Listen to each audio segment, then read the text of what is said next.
Par moments, j'ai le sentiment que le fait de savoir que des hommes peignent, s'expriment, d'une manière ou d'une autre, me touche plus que n'importe quel chef-d'œuvre. Je crois que je cherche juste à faire une trace au sujet de ce sentiment. Une trace sans jugement, sans valeur.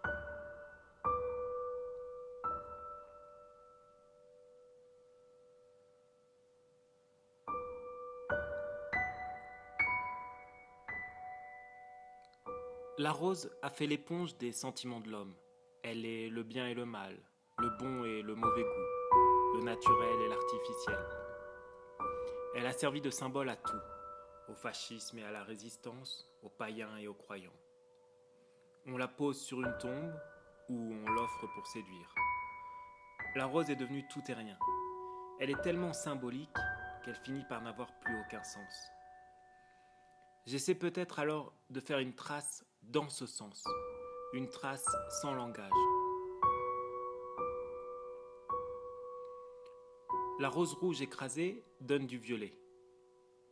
Sans goût particulier pour une couleur ou une autre, j'ai décidé de laisser les choses dire ce qu'elles avaient à dire. Le violet, couleur mystique, érotique, mortuaire, tout comme la rose, symbolise un ensemble de choses qui me conviennent très bien. Mais malgré tous ces symboles, ma peinture ne représente rien. Elle s'apparente alors peut-être à un genre d'écriture. Une écriture sans savoir, une expression poétique de mon corps avec la toile, avec la rose. Ou peut-être je n'essaie de n'être qu'un passeur pour permettre l'expression de cette fleur sur la toile.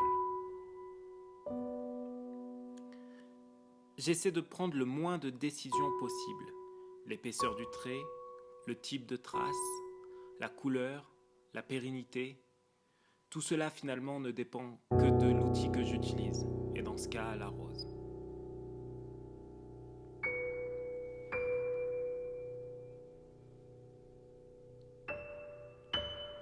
Ce que j'aime dans la peinture, à la différence d'autres formes d'art, c'est le rapport au temps pour le regardeur.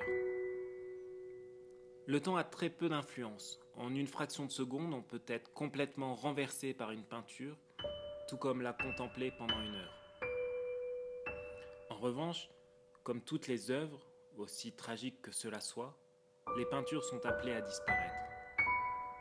La Joconde un jour disparaîtra, et ma peinture est pleinement consciente de ça. En laissant les choses exprimer ce qu'elles avaient à dire, je me suis rendu compte que le pigment fragile de la rose rouge évoluera avec le temps.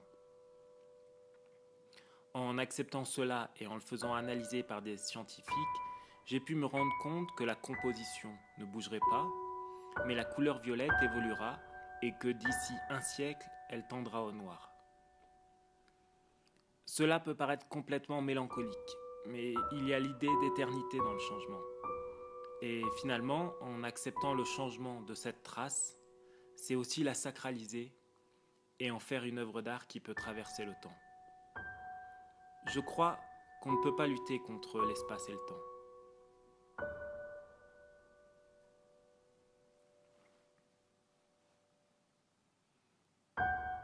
Que je brûle, dilue ou macère cette rose rouge, je crois que c'est toujours dans le même but, témoigner de la poésie de notre monde. Je mets en œuvre différentes choses pour tenter de laisser la poésie de notre monde s'exprimer. C'est comme si ma manière entière de vivre était dans ce but-là. Faire en sorte d'être assez libre et détaché pour accueillir cette idée-là de la poésie.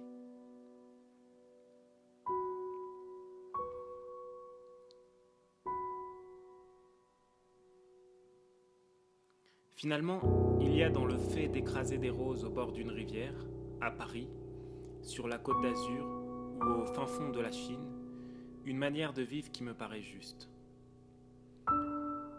Peut-être qu'il serait possible de faire une trace qui pourrait être comprise de tous. Je cherche une chose qui n'aurait pas plus de sens qu'un soleil au milieu d'un ciel bleu. Une chose incroyable et banale comme la trace d'une rose.